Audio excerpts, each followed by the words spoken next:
Nongfu Spring in China has collapsed due to the use of Japanese elements in its products. Anti-Japan riots have erupted during the commemorative days in China. Nationalism has completely destroyed the Chinese economy. The stock market is experiencing an unprecedented catastrophic situation. In recent times, one of the most notable corporate casualties of China's intensifying nationalism was Nongfu Spring, a renowned bottled water company that found itself at the center of a fierce boycott. This backlash erupted after the company was accused of incorporating Japanese cultural elements into its product designs. While on the surface, this may seem like a mere marketing choice, the ramifications in China, where historical animosity towards Japan runs deep, were severe. As Professor Takahashi analyzed in a recent report, Nongfu Spring's downfall highlights the power of digital nationalism in China. The online outrage began when images of Nongfu Spring's packaging surfaced, featuring design elements reminiscent of Japanese aesthetics. In a nation where the scars of Japan's wartime aggression are still visible, and where state narratives often evoke memories of the occupation, this was more than a minor controversy. The Chinese public's response was swift and overwhelming. Social media platforms, already fertile ground for nationalist sentiment, were flooded with calls to boycott the brand, accusing it of disrespecting Chinese history by associating with Japan. The scale of the boycott was staggering. What started as outrage on social media quickly spilled into the physical realm, with images and videos emerging of people destroying Nongfu Spring products in stores, akin to previous nationalist-led protests against Japanese businesses in China. In less than a month, Nongfu Spring's stock plummeted dramatically, causing widespread concern among shareholders and financial institutions. According to sources, the company's shares lost substantial value, wiping out millions of dollars in market capitalization. Analysts reported that this sharp drop was directly linked to the negative sentiment surrounding the company's perceived betrayal of national pride. What makes this incident particularly significant is the broader context of China's current economic landscape. Amid an already strained economy, with both domestic and foreign investors increasingly wary of the country's trajectory, this nationalistic fervor added to the economic uncertainty. Professor Takahashi emphasized that nationalism, when wielded as a tool for public outrage, can have devastating effects on the economy. In this case, it wasn't just Nongfu Spring that suffered. The fallout extended to other sectors, as fears of similar boycotts grew among companies with perceived foreign ties or influences. Chinese markets, already vulnerable due to external pressures and internal mismanagement, were further destabilized by these sudden, emotionally driven movements. From a broader perspective, the Nongfu Spring incident reveals a fundamental vulnerability in China's economic strategy. The Chinese Communist Party, CCP, has long encouraged a sense of national pride as a way to unify the population, especially in times of external tension or internal unrest. However, as this case shows, the very nationalism that the government has fostered can spiral out of control. Nongfu Spring's downfall wasn't merely the result of a poorly timed marketing decision, it was emblematic of a deeper issue within China's nationalist psyche. When corporate decisions, whether intentional or not, are interpreted as undermining national pride, the consequences can be disastrous, not just for the company involved but for the broader economy. The situation also raised questions about how sustainable China's economic growth can be if it remains at the mercy of such volatile nationalist movements. As Professor Takahashi pointed out, the global market depends on stability and predictability. However, in an environment where nationalism can flare up at any moment and significantly impact both domestic and foreign businesses, investor confidence in China is likely to erode. This erosion is already visible, with many investors pulling out of Chinese markets, fearing similar backlash in the future. In conclusion, the fall of Nongfu Spring serves as a cautionary tale of the dangers of unchecked nationalism. The wave of outrage against the company may have started with a small design choice, but it quickly snowballed into an event with national and even international ramifications. For China, the lesson is clear: nationalism, while a powerful tool for political unity, can have destructive consequences if left unchecked, particularly in an interconnected global economy. According to Professor Takahashi, the rise of anti-Japanese sentiment in China often culminates in violent outbreaks around historical anniversaries, particularly those related to Japan's wartime aggression. One such event occurred recently, coinciding with the anniversary of Japan's invasion of Manchuria in 1931. These anniversaries serve as painful reminders for many Chinese citizens, reviving deeply ingrained national grievances. As a result, nationalist fervor peaks, leading to widespread protests and, in some cases, violent riots across the country. The recent escalation of anti-Japanese protests highlights how tensions can spiral out of control. What began as small, localized demonstrations quickly expanded into large-scale riots in major cities like Beijing, Shanghai, and Guangzhou. These protests were initially fueled by online nationalist discourse, particularly on Chinese social media platforms, where users called for action against perceived Japanese influences. The anniversary served as a rallying cry for these nationalists, giving them a reason to vent their anger not only toward Japan but also toward domestic institutions and businesses that were seen as betraying Chinese values by maintaining relations with Japan. Professor Takahashi emphasizes that while these protests often begin with legitimate historical grievances, they can quickly take on a life of their own, driven by mob mentality and online propaganda.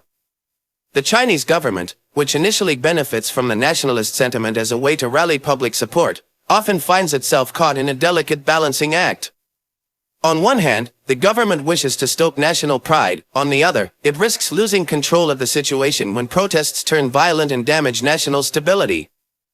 In this case, local authorities were forced to deploy police and military personnel to contain the unrest, but not before significant damage had been done to Japanese-owned businesses and infrastructure. Economically, the effects of these protests are severe. Japanese companies, already hesitant about their involvement in the Chinese market, often see their assets destroyed or boycotted during these periods of heightened nationalist sentiment. In recent years, several high-profile Japanese corporations, including automotive and electronics giants, have suffered massive financial losses due to vandalism and plummeting sales during anti-Japanese protests.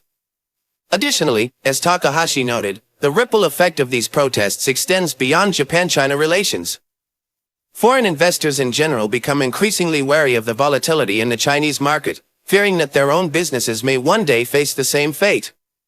This wariness leads to capital flight and a reluctance to further invest in China, exacerbating the country's already fragile economic situation. The domestic impact of such protests is equally significant. In the aftermath, many Chinese businesses find themselves struggling to recover, particularly those that were either directly or indirectly associated with Japan. For example, even Chinese companies that were not overtly tied to Japan faced boycotts if their products were perceived as having Japanese influences, as was the case with Nongfu Spring. The broader damage to the economy cannot be overstated. Violent protests create instability that scares away both local and international investors, leading to a decrease in economic activity, job losses, and a reduction in consumer confidence. Moreover, the political ramifications are profound. As Takahashi explains, the Chinese government's ambivalent stance towards nationalism, encouraging it when convenient and suppressing it when necessary, creates a volatile social environment. On the one hand, stoking nationalist sentiment allows the government to deflect attention from internal issues, such as economic slowdowns and rising unemployment. On the other hand, the uncontrollable nature of nationalist fervor means that the government risks being seen as weak if it cannot contain the violence once it starts.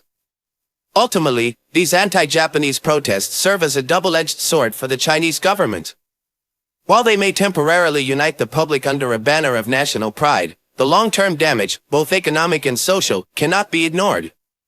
The events surrounding the latest anniversary not only strained China-Japan relations but also highlighted the precariousness of the Chinese economy in the face of such volatile public sentiment. For many analysts, including Takahashi, the recurring cycle of nationalist outrage and its subsequent fallout is a clear sign that China's internal cohesion is more fragile than it appears. In his analysis, Professor Takahashi Yoichi emphasizes that nationalism, once a tool for unifying China and directing public anger outward, has become a destructive force that threatens the very foundations of the Chinese economy. The rise of online nationalism, especially among younger generations, has fostered a climate where any perceived betrayal of Chinese identity or national pride is met with swift and often violent retaliation. What was once considered an effective way for the Chinese government to rally support in times of political or economic hardship has spiraled out of control, with consequences that are devastating for the economy. The fall of prominent companies like Nongfu Spring is a direct result of this unchecked nationalism. As Professor Takahashi notes, The online backlash against Nongfu Spring for allegedly using Japanese elements in its product design was not an isolated event but part of a larger trend. Nationalist sentiment, often amplified by social media, has become so intense that even domestic companies are no longer safe if they are seen as compromising Chinese values or pandering to foreign influences. These waves of boycotts and protests, while emotionally charged, have real economic consequences. Nongfu Spring's plummeting stock value is just one example of how businesses, both domestic and foreign, can be brought to their knees by a sudden surge in nationalist outrage. The broader economic impact is even more alarming. As Takahashi explains, nationalism, particularly in its digital form, has created an unpredictable business environment in China. Foreign investors are increasingly wary of entering or remaining in a market where their assets could be targeted by an angry public at any moment. This volatility undermines investor confidence, which is critical to maintaining economic growth, particularly as China faces growing pressures from both domestic issues and external geopolitical challenges. With capital flight becoming a real concern, China's reliance on foreign investment as a key driver of its economic engine is in jeopardy. Moreover, nationalism has complicated China's efforts to maintain stable international trade relations. The aggressive stance that many Chinese nationalists take toward countries like Japan, the United States, and even some European nations has contributed to a deterioration in diplomatic and economic ties.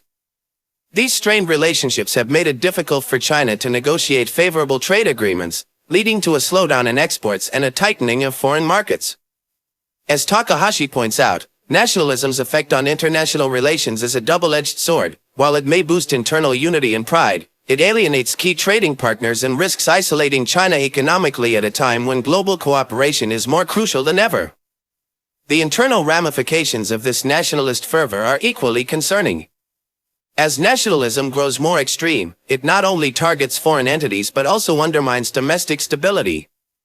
Companies that fail to meet the public's increasingly rigid expectations of patriotism find themselves boycotted or attacked, regardless of their contributions to the national economy. This creates an unsustainable business environment, where even the most successful companies can be brought down by a single misstep. In a climate of fear and uncertainty, innovation and growth are stifled, and China's potential to become a global economic leader is severely diminished. Perhaps most troubling is the way nationalism has exacerbated existing economic challenges in China. The country is already grappling with issues such as an aging population, a slowing growth rate, and rising unemployment.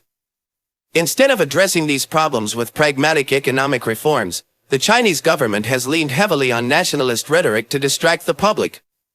However, as Takahashi argues, this strategy is inherently flawed.